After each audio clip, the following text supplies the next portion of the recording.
بسم اللہ الرحمن الرحیم۔ السلام علیکم ناظرین، مسلمان فاتحین کی کہانیوں کے سلسلے میں آپ کی بھرپور پذیرائی اور بے پناہ اصرار کو ملحوظ خاطر رکھتے ہوئے ہم لا رہے ہیں داستان ایمان فروشوں کی۔ ہم شروع کرنے جا رہے ہیں آج سے ایک نیا سلسلہ۔ اس سلسلے کا تعلق سلطان محمود غزنوی کے دور کے ساتھ ہے۔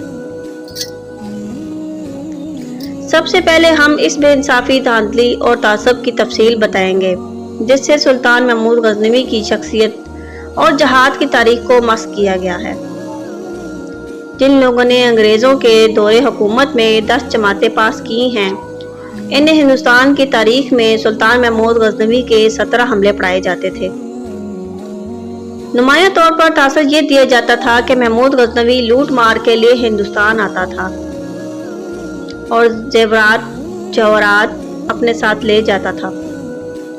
دلیل یہ دی جاتی تھی کہ اس کا مقصد لوٹ مار ہوتا تھا تو وہ یہاں بیٹھ کر حکومت کرتا، جس طرح اس کے بعد آنے والے مسلمانوں نے کی تھی۔ یہ صحیح ہے کہ اس کے بیشتر حملے ہندوستان کے بڑے بڑے مندروں پر ہوتے تھے، جہاں کے وہ بت توڑ کر واپس چلا جاتا تھا۔ یہ بھی صحیح ہے کہ مندروں میں اس دور میں زہر جواہرات مہاراجوں کے خزانوں کی نسبت زیادہ ہوتے تھے۔ اس لیے تاریخ میں یہ مفروضہ شامل کر لیا گیا کہ سلطان محمود مندروں پر صرف جواہرات کے لیے حملے کرتا تھا۔ اس مفروضے کے ساتھ یہ جھوٹ شامل کر لیا گیا کہ بعض بت بہت بڑے سائز کے تھے جو اندر سے کھوکھلے تھے۔ ان کے اندر خزانے بھرے ہوتے تھے۔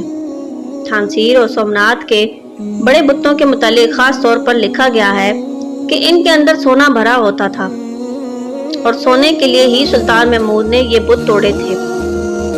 غیر جانبدار اور غیر متاثر مورخوں نے، جن کا تعلق یورپ سے تھا، اصل حقیقت بیان کی ہے۔ انہوں نے لکھا ہے کہ تمام بت ٹھوس تھے۔ ان میں سے جو زیادہ اہم اور مقدس تھے وہ بھی مٹی کے بنے ہوئے تھے۔ ان پر کانسی چڑھائی گئی تھی۔ تھانسیر کے بت کو سلطان اپنے ساتھ غزنی لے گیا، اسے توڑ کر اس کے ٹکڑوں پر گھوڑے دوڑا کے میدان میں پھینک دیے۔ سومناتھ کے بت کے متعلق غیر متاثر مورخوں نے لکھا ہے کہ سلطان اس کے 2 ٹکڑے کیے، پھر 2 کے 4، 4 کے 8، 8 کے 16 اور 16 کے 32 کر کے انہیں باہر پھینکا، ان پر اپنی فوج گزار دی۔ ناظرین، انگریز کے دور حکومت میں نصابی کتابوں میں ہندو مصنفوں کی لکھی ہوئی ہوتی تھی۔ انگریزوں کا محکمہ تعلیم ان کتابوں کو منظور کر لیا کرتا تھا، کیونکہ وہ خود انگریز کی دلچسپی اس میں تھی کہ مسلمان خود بھی ہماری تاریخ کا چہرہ مسخ کیا۔ سید احمد شہید رحمت اللہ علیہ کو ڈاکو کہا اور 1857 کی جنگ آزادی کو ہندوستانی سپاہیوں کو غدر کہا گیا۔ کلکتہ کا بلیک ہول انگریزوں کی من گھڑت اور بے سروں پر قصہ ہے۔ انگریزوں نے اس خدشے کو چھپا کر بچ نہیں رکھا کہ ہندوستان کے حکومت برطانیہ کے لیے اگر کوئی قوم خطرہ بن سکتی ہے تو وہ مسلمان ہیں۔ انگریزوں کا یہ خدشہ صحیح ثابت ہوا۔ ہندو سلطان محمود غزنوی کو مرد مجاہد اور بت شکن کیوں کہتے؟ ہندو تاریخ دانوں نے انگریز عالمگیر کے ساتھ بھی یہی سلوک کیا۔ انہوں نے انگریزی حکومت سے یہ فائدہ اٹھایا کہ سلطان محمود کے جہاد کو گھناؤنے طریقے سے نصابی کتابوں میں شامل کیا۔ یہی کتابیں مسلمان بچے بھی پڑھتے رہے۔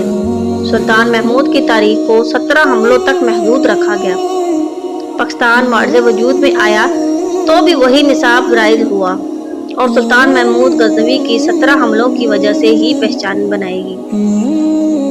اب بھی آپ کو نصابی کتابوں میں وہی کچھ ملے گا جو انگریزوں کے دور میں لکھا گیا تھا۔ پاکستان میں نصابی کتابوں میں لکھ کر اسکول کالجوں کے لیے منظور کرانا کاروبار ہے۔ اس میں لین دین کا خیال رکھا جاتا ہے، کھایا پیا جاتا ہے۔ یہ نہیں دیکھا جاتا کہ ان میں کچھ لکھا گیا ہے، وہ کہاں تک مستند ہے اور بچوں پر اس کے کیا اثرات مرتب ہوں گے۔ نصابی کتابوں کے علاوہ آزادی سے پہلے جو کتابیں عام مطالعے کے لیے لکھی گئی تھیں، ان میں بھی سلطان محمود کو لٹیرا ہی ظاہر کیا گیا۔ یہ زہر پاکستان میں بھی پھیلایا گیا۔ مثلا 1978 میں پاکستان میں انگریزی زبان میں ایک کتاب چھپی ہے جو 1928 میں ہندوستان میں چھپی تھی۔ اس کا مصنف محمد حبیب بھی ایک MLC جو علی گڑھ یونیورسٹی میں تاریخ اور سیاست دان کا پروفیسر رہ چکا ہے۔ یہ کتاب سلطان محمود غزنوی کی زندگی کے اس کے کردار اور اس کے کارہائے نمایاں کو ایک تجزیہ اور مطالعہ پیش لفظ میں اس مسلمان مصنف نے لکھا ہے کہ مسلمانوں نے سلطان محمود غزنوی کو برگزیدہ شخصیت سمجھنا شروع کر دیا ہے، جس سے مصنف کو بہت تکلیف ہو رہی ہے۔ اس مصنف نے کتاب میں یہ ثابت کرنے کی کوشش کی کہ محمود غزنوی اپنے باپ سبکتگین کا بیٹا نہیں تھا، اور اسے یہ خود بھی شک تھا کہ جس سے وہ بہت پریشان رہتا تھا۔ دوسرا یہ کہ محمود غزنوی ایک لونڈی کے بدن سے پیدا ہوا تھا جو سلطان کے باپ سبکتگین کی بیوی نہیں تھی۔ تیسرا یہ کہ محمود غزنوی کو فروغ و تبلیغ اسلام کے لیے کوئی دلچسپی نہیں تھی، وہ لادینیت میں یقین رکھتا تھا۔ چوتھا یہ کہ محمود غزنوی ہندوستان میں لوٹ مار کے لیے آیا تھا۔ پانچواں یہ کہ محمود غزنوی روزے حساب پر یقین نہیں رکھتا تھا۔ چھٹا یہ کہ محمود غزنوی نے مرتے وقت لوٹی ہوئی تمام دولت اپنے سامنے ڈھیر لگوایا اور وہ بہت رویا۔ ساتھ میں یہ کہ محمود غزنوی عام شہزادوں جیسا شہزادہ تھا اور شراب اور عورت کا شیدائی تھا۔ اور آخر میں محمود غزنوی صرف ہندوؤں کے خلاف ہی نہیں لڑا بلکہ وہ مسلمانوں کے خلاف بھی لڑا، کیونکہ اس کا مقصد اپنی سلطنت کی توثیق تھا۔ ایسے ہی کچھ اور الزامات ہیں جو صرف ایک مصنف نے نہیں، بہت سے مصنف نے محمود غزنوی پر عائد کیے ہیں۔ ہمارے بچے اگر ان الزامات سے واقف نہیں تو پھر بھی سلطان محمود غزنوی کے متعلق اس سے زیادہ کچھ نہیں جانتے کہ اس نے ہندوستان پر 17 حملے کیے تھے۔ سلطان محمود غزنوی اگر واقعی بت شکن تھا اور وہ ہندوستان میں اسلام پھیلانا چاہتا تھا تو اس نے یہاں بیٹھ کر حکومت کیوں نہ کی؟ اس سوال کا جواب آپ کو ان کہانیوں میں ملے گا جو ہم پیش کر رہے ہیں۔ وہ جب ہندوستان میں آیا تھا تو پیچھے مسلمان حکمران اور غزنی کی سلطنت پر کہیں نہ کہیں حملہ کر دیتے تھے۔ سلطان صلاح الدین ایوبی کی طرح سلطان محمود کے بھی اپنی قوم کے دشمن موجود تھے جو اس موقع کی تلاش میں رہتے تھے کہ سلطان ادھر ادھر ہو تو غزنی پر قبضہ کر لیا جائے۔ ہندوستان میں ہر فتح کے ساتھ ہی اسے پیغام ملا کرتا تھا کہ غزنی پر فلاں نے حملہ کر دیا۔ یہ ایک مسلسل خانہ جنگی تھی جو سلطان محمود کو لڑنی پڑی۔ وہاں ایمان فروشوں کی کمی نہیں تھی۔ انہوں نے سلطان محمود کو کبھی مہلت ہی نہ دی کہ وہ ہندوستان میں باقاعدہ اپنا دارالحکومت قائم کر سکتا۔ یہ تو کہا گیا ہے کہ سلطان محمود نے ہندوستان پر حملے کیے تھے، مگر یہ کم ہی کتابوں میں لکھا گیا ہے کہ ہندوؤں نے غزنی پر کتنے حملے کیے تھے۔ حملوں میں پہل ہندوؤں نے کی تھی۔ مہاراجہ جی بال نے غزنی پر حملہ سلطان سبکتگین کے دور حکومت میں کیا تھا۔ سلطان سبکتگین کی زندگی میں وفا نہ کی۔ اس نے اپنے بیٹے سلطان محمود کو وصیت کی تھی کہ ہندوستان کے مہاراجاؤں کی زندگی قوت سے اپنی سلطنت کو بچانا، اگر بچانا چاہتے ہو تو انہیں چین سے نہ بیٹھنے دینا۔ وہ غزنی کو نہیں، اسلام کو ختم کرنا چاہتے ہیں۔ اب اگر غزنی ہاتھ سے نکل گیا تو ہندو عیسائیوں کے ساتھ اتحاد کر کے خانہ کعبہ تک پہنچیں گے۔ یہ خیال رکھنا کہ تمہارے حملے انتقامی جذبے کے تحت نہ ہوں بلکہ ان کا مقصد بت پرستی کا خاتمہ ہو۔ ہندوستان میں محمد بن قاسم کے وقت کے مسلمانوں کو زبردستی ہندو بنایا جا رہا ہے۔ ہندو مت کا خاتمہ کرو۔ البرونی، فرشتہ، گردیزی، بہقی اور ان جیسے اور مورخوں متفقہ طور پر لکھا ہے کہ سلطان محمود غزنوی اولیاء کا متعد تھا اور وہ اس وقت کے ایک ولی شیخ ابو الحسن خرقانی کا مرید تھا۔ اس وقت کی تحریروں سے پتہ چلتا ہے کہ سلطان شیخ خرقانی کے ہاں جایا کرتا تھا، لیکن اس نے کبھی بھی یہ ظاہر نہ ہونے دیا کہ وہ خود سلطان محمود ہے۔ وہ خرقانی کے ہاں اپنے باپ آپ کو سلطان کو محمود کا قاصد یا الچی ظاہر کیا کرتا تھا۔ ایک روایت یہ بھی ہے کہ ایک بار شیخ ابو الحسن خرقانی نے اسے پہچان لیا اور کہا کہ مجھے یہ دیکھ کر خوشی ہوئی کہ غزنی کا سلطان اپنے قاصد کو خود بن کر آتا ہے۔ یہ سچے مسلمان شان کے ناظرین، اس وقت کی تحریروں سے بھی یہ پتہ چلتا ہے کہ سلطان محمود قرآن کا طالب علم اور مذہبی علوم کا شیدائی تھا۔ ایک دو یورپی مورخین نے بھی لکھا ہے کہ میدان جنگ میں اس کی فوج ہمیشہ تھوڑی ہوتی تھی۔ اکثر یوں ہوا کہ وہ دشمن کے ہاتھوں اتنا بے بس ہو گیا کہ شکست صاف نظر آنے لگی۔ ایسے وقت اس نے ہر بار یوں کیا کہ گھوڑے سے کود کر اترا اور قبلہ رو ہو کر 2 رکعت نفل پڑھے، دعا مانگی اور گھوڑے پر سوار ہو کر بلند آواز سے اعلان کیا، مجھے خدا نے اشارہ دیا ہے، فتح ہماری ہے، اور ہر بار فتح اس کی ہوئی۔ سلطان صلاح الدین ایوبی جہاں کہیں حملہ کرتا، جمعے کے مبارک روز کیا کرتا اور وقت وہ مقرر کرتا جب مسجدوں میں جمعہ کا خطبہ دیا جاتا۔ سلطان محمود غزنوی پر حملے سے پہلے میدان جنگ میں 2 رکعت نفل پڑھا کرتا تھا۔ ناظرین، اس کہانی کے سلسلے سے ہمارا مقصد یہ ہے کہ محمد بن قاسم کے بعد ہندوستان میں اسلام کی شمع روشن کرنے والا سلطان محمود غزنوی کے صحیح حالات، زندگی اور جہاد کی مکمل تفصیلات پیش کی جائیں تاکہ سلطان کے خلاف جو بے بنیاد پروپیگنڈا کیا گیا ہے اسے افسانہ نہ سمجھا جائے۔ بعض قارئین نے سلطان محمود کے اس سلسلے وار داستان کو موازنہ سلطان صلاح الدین ایوبی کی کہانیوں سے کیا اور دونوں میں سے ایک فرق کو محسوس کیا۔ عزم اور عقیدے کے لحاظ سے دونوں سلطان ایک جیسے تھے۔ سلطان ایوبی صلیبوں کے خلاف لڑتا رہا اور سلطان محمود کی زندگی اسلام کے دوسرے بڑے دشمن ہندو کے خلاف لڑتے گزر گئے۔ دونوں کو یورپی مورخوں اور موجودہ دور کے جنگی مبصروں نے دنیا کے بہترین جرنیل کہا ہے۔ دونوں کٹر مسلمان تھے اور دونوں قرآن سے رہنمائی حاصل کرتے تھے۔ دونوں میں جو فرق نظر آ رہا ہے اس کی وجہ یہ ہے کہ دونوں نے جس ماحول میں جہاد کیا وہ مختلف تھے، علاقے مختلف تھے، جنگوں کے پس منظر مختلف تھے۔ سلطان ایوبی کے دور میں صلیبیوں اور یہودیوں نے اپنی حسین اور تربیت یافتہ لڑکیاں مسلمان علاقوں میں بھیج رکھی تھیں۔ ان کے جاسوس بھی موجود اور سرگرم تھے۔ سلطان محمود کی کہانیوں میں آپ کو کوئی ایسا ہندو جاسوس مرد یا عورت نہیں ملے گی جو غزنی کی سلطنت میں گئی ہو۔ مہاراج اپنے جاسوس اور غزنی نہیں بھیجتے تھے۔ اس کے برعکس ہندوستان کے بڑے بڑے شہروں میں سلطان محمود کے جاسوس موجود رہتے تھے۔ یہاں کے مسلمان ان کی مدد کرتے تھے۔ دونوں سلطانوں کے جاسوسوں میں ایک فرق تھا۔ سلطان صلاح الدین ایوبی کے جاسوس ایمان کردار اور فرض کے پکے تھے، جان قربان کر دیا کرتے تھے، ایک دوسرے کو دھوکہ نہیں دیتے تھے اور دشمن کے حسین جال میں کم ہی آتے تھے۔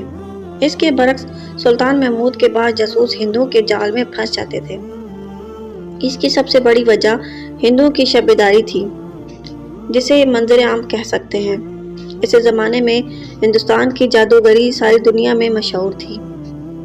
اس شبد بازی میں لڑکیاں بھی استعمال کی جاتی تھیں۔ سلطان محمود کے بعد جاسوس شب بازی اور جادوگری کو ایک آدمی کی کرامت سمجھ بیٹھے تھے۔ ان کی ناکامی کی دوسری وجہ یہ تھی کہ ہندوستان میں کچھ مسلمان برائے نام مسلمان تھے۔ وہ ہندو مہاراجوں کے درباری اور مورخ تھے اور اس طرح خاصی دولت کما لیتے تھے۔ یہ لوگ غزنی کے جاسوسوں کو پکڑوا دیتے یا اپنے ساتھ ملا لیتے تھے۔ یہاں کے مندروں کے اندر کی دنیا طرز اور ہوشیار باز سے کم نہیں تھی۔ مذہب کے پردے میں بدکاری اور عیاشی ہوتی تھی۔ پنڈت مہاراجاؤں اور ان کی فوجوں کے بالائی افسروں پر چھائے رہتے تھے۔ حکم پنڈتوں کا چلتا تھا، یہاں انسانی قربانی بھی دی جاتی تھی۔ پنڈت جس لڑکی کی طرف اشارہ کر دیتے اس کے ماں باپ کو وہ لڑکی پنڈتوں کے حوالے کرنی پڑتی تھی۔ غزنی کا جو جاسوس اس طلسم میں چلا جاتا وہ اپنے فرض اور اپنے مذہب کو بھول جاتا تھا۔ اس کے باوجود سلطان محمود غزنوی کا نظام تو سلطان صلاح الدین ایوبی جتنا کارآمد نہیں تھا۔ ناظرین، سلطان محمود غزنوی کے خلاف ایک اور الزام بھی ہے جس کا ذکر نصابی کتابوں میں خاص طور پر لایا گیا ہے۔ یہ ہے فردوسی کا شاہ نامہ۔ روایت ہے کہ محمود غزنوی نے فردوسی سے شاہ نامہ لکھوانے کو کہا اور بے دریغ انعام کا وعدہ بھی کیا تھا، مگر شاہ نامہ لکھا گیا تو سلطان نے انعام کا وعدہ پورا نہ کیا۔ یہ غم فردوسی کو لے بیٹھا۔ کہا جاتا ہے کہ سلطان محمود شاہ نامہ اسی مدح میں لکھوانا چاہتا تھا۔ غیر جانبدار مورخوں نے اس واقعے کی تردید کی ہے۔ تحقیق سے ثابت ہوا کہ یہ واقعہ من گھڑت ہے۔ سلطان محمود کو اپنی مدح میں شاہ نامہ لکھوانے کی فرصت اور ہوش ہی نہیں تھا۔ اس کی عمر ہندوستان میں ہندوؤں کے خلاف اور اپنے ہاں اقتدار پسند غداروں اور ایمان فروشوں کے خلاف لڑتے گزر گئی۔ ایک اور روایت یہ بھی ہے کہ سلطان محمود چاہتا تھا کہ ایسا شاہنامہ لکھا جائے جو رسول اکرم صلی اللہ علیہ وآلہ وسلم سے شروع ہو اور آخر میں سلطان محمود کا ذکر اس طرح آئے کہ اس نے رسول اکرم صلی اللہ علیہ وآلہ وسلم کا پیغام کفرستان تک پہنچایا اور سلطان کا ذکر رسول اکرم صلی اللہ علیہ وآلہ وسلم کے غلام کی حیثیت سے آئے۔ لیکن فردوسی نے جو شاہنامہ لکھا وہ شہنشاہوں اور سلطانوں کی مدح سرائی کے سوا کچھ نہیں تھا۔ حالانکہ سلطان محمود نے اس شاہنامے کو قبول نہیں کیا۔ بہرحال یہ ثابت ہو چکا ہے کہ فردوسی شاہنامے کا واقعہ سلطان محمود کو رسوا کرنے کے لیے گھڑا گیا ہے۔ ناظرین، سلطان محمود غزنوی کی تاریخ کو مسخ کر کے اسے رسوا کرنے اور جواہرات کا لٹیرا ثابت کرنے میں ہندوؤں کے علاوہ ان مسلمانوں کا بھی ہاتھ ہے جو عورتوں کو اقتدار اور جواہرات اور سلطان کے خواہشمند تھے۔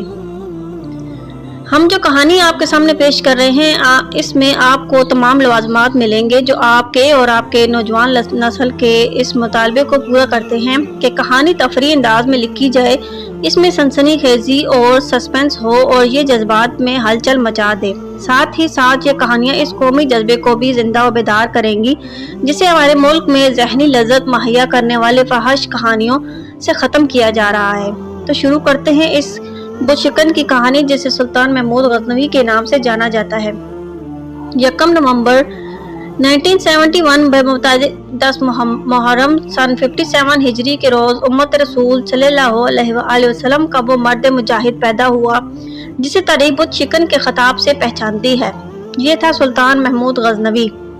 10 صدیاں گزر گئی ہیں، محمود غزنوی کا نام زندہ ہے، وہ پیغام زندہ ہے جو وہ غزنی سے لے کر اس وقت ہندوستان میں آیا تھا جب یہ کفرستان تھا اور یہاں برہمن اور اس کے خداؤں کے بتوں کی حکمرانی تھی۔ یہ وہ عظیم پیغام تھا جو خدائے ذوالجلال نے اپنے رسول اکرم صلی اللہ علیہ وآلہ وسلم کو غار ہرا میں دیا تھا۔ یہ پیغام ایک شمع تھی جسے غار ہرا کی تاریکی نے نور بخشا تھا۔ اللہ کے سوا کوئی معبود نہیں اور محمد صلی اللہ علیہ وآلہ وسلم خدا کے رسول ہیں، اور یہ بھی کہ کوئی انسان کسی انسان پر حکومت نہیں کر سکتا۔ محمود غزنوی کا نام زندہ ہے، عظیم پیغام زندہ ہے، سومناک زندہ ہے، ہندوستان کے وہ سارے مندر، وہ سارے بت کندے زندہ ہیں جن کے بت غزنی کے محمود نے توڑ کر باہر پھینکے اور ان کے پجاریوں سے کہا تھا کہ مٹی اور پتھر کے بت انسان کے خدا نہیں ہو سکتے، ان میں خدائی کا ذرہ سا بھی دمک باقی نہیں ہے۔ اگر اپنے ٹوٹے ہوئے ٹکڑے جوڑ کر میرے جسم کے ٹکڑے کر دے، جسموں کے ٹکڑے جوڑ نہ سکے، محمود کے ٹکڑے ہو نہ سکے۔ محمود نے ان کے ٹکڑوں کے اوپر سے اپنی فوج گزاری۔ اس نے دھانے سر اور یہ بھی مظاہرہ کیا، سومنات میں بھی کیا۔ برہمن کے خدا اسلامی فوج کے پاؤں تلے پس کر مٹی کے زرے اور پتھر کے ریزے بن گئے۔ پھر میں امور غزنوی دنیا سے چلا گیا۔ ہندوستان کے مندروں کی گھنٹیاں اور سنگے بج اٹھے۔ برہمن نے ٹوٹے ہوئے بتوں کی جگہ نئے بت کھڑے کر دیے۔ پورے 1000 سال بعد 7 دسمبر 1971 عیسوی میں اسی ہندوستان سے انہی بت کدے سے یہ آواز اٹھی، ہم نے اسلامی شجاعت اور روایت کا بت توڑ دیا۔ ہمیں جنہیں خدا پیدا کردہ اندھیاں کھاتی اور اڑاتی چلی جا رہی ہیں۔ وہ مسجدیں جو محمود غزنوی نے یہاں بنائی تھیں وہ ویران ہیں، وہ بت کدے جو اس نے ویران کیے تھے وہ آباد اور پر رونق ہیں، اور بت کے دانے دے رہے ہیں کہ مسلم کا خدا کوئی نہیں، باطل کے بت توڑنے والے کیسے ہوتے ہیں، حق کا بت کس طرح ٹوٹتا ہے۔ ان سوالوں کا جواب ڈھونڈنے کے لیے ماضی کی ان تاریک گوشوں کو کھوجنا ضروری ہے جن تک تاریخ کی آنکھ نہیں پہنچتی، اور چونکہ ان گوشوں تک تاریخ کی آنکھ نہیں پہنچتی اور سچائی اس گوشوں میں ہوتی ہے، اس لیے باطل ان گوشوں پر تاریخی کے زیادہ دبریز پردے ڈال دیتا ہے۔ اس کا نتیجہ ہے کہ باطل شکنے کی تاریخ کا چہرہ مست ہو کر رہ گیا ہے۔ آج کے دور کو 2 کلمہ گو تاریخ دانوں نے بھی لکھا ہے کہ محمود غزنوی کو زر و جواہرات اور خزانوں سے دلچسپی تھی اور بت اس لیے توڑتا تھا کہ ان کے اندر جواہرات اور پیش قیمت ہیرے بھرے ہوتے تھے۔ جو ہندو عقیدت کے بت کے متعلق بھی یہی کہا گیا، مگر غیر مسلم مورخوں نے لکھا ہے کہ یہ بت اندر سے کھوکھلا نہیں، ٹھوس تھا۔ محمود غزنوی نے اسے 8 ٹکڑوں میں توڑا اور پھر پھینکا، جہاں اس کی فوج نے نفرت کا اظہار کیے کے لیے ان 8 ٹکڑوں کے کئی ٹکڑے کیے، پھر بڑی فوج انہیں رونتی ہوئی گزر گئی۔ باطل ہمیشہ جھوٹ سے فروغ پاتا ہے، اور جب باطل شکنوں کی اولاد جھوٹ کو برحق مان لیتی ہے تو حق بت ٹوٹ جاتے ہیں۔ تاریخ کے تاریک گوشوں میں جھانکے 1000 پہلے ایک کے آئینی شاہدوں کی تحریر پڑھیے۔ یہ تحریریں بھی بجھی سی ہیں، مگر غور کرو تو کہانی مکمل ہو جاتی ہے۔ تاریخ کا چہرہ بگاڑا نہیں جا سکتا، تاریخ کو جھٹلایا نہیں جا سکتا۔ جس مٹی میں شہیدوں کا خون اور مظلوموں کا خون رچ بس جاتا ہے، اس مٹی کے ذرے بولتے ہیں۔ شہیدوں اور مظلوموں کی روحیں مٹی کو زبان دیتی ہیں۔ پاک مٹی کی آواز سننے کے لیے ایمان کی بصیرت درکار ہے۔ اس آواز کو سمجھنے کے لیے دل و دماغ میں اللہ کا نور ضروری ہے۔ ایمان کی بصیرت نہ ہو، دل و دماغ میں اللہ کا نور نہ ہو تو ہم اللہ کے دھتکارے ہوئے ان لوگوں میں شامل کر دیے جاتے ہیں جن کے متعلق قرآن نے فرمایا ہے کہ ہم نے ان کے کانوں میں سیسا ڈال دیا ہے اور دماغوں کو سر بہمر کر دیا ہے۔ ان کے لیے دنیا میں رسوائی ہے اور آخرت میں آگ کا عذاب، اور اللہ ہی جانتا ہے کہ وہ عذاب کس قدر بھیانک ہے۔ ناظرین، یہیں پہ ہم اپنی ویڈیو کا اختتام کرتے ہیں۔ امید ہے آپ کو یہ ویڈیو بہت معلوماتی لگی ہوگی، اور ویڈیو پسند آنے پر لائک اور شیئر ضرور کریں، اور جو ہمارے چینل میں نئے آئے ہیں وہ ہمارے چینل کو سبسکرائب کرنا نہ بھولیں۔ شکریہ۔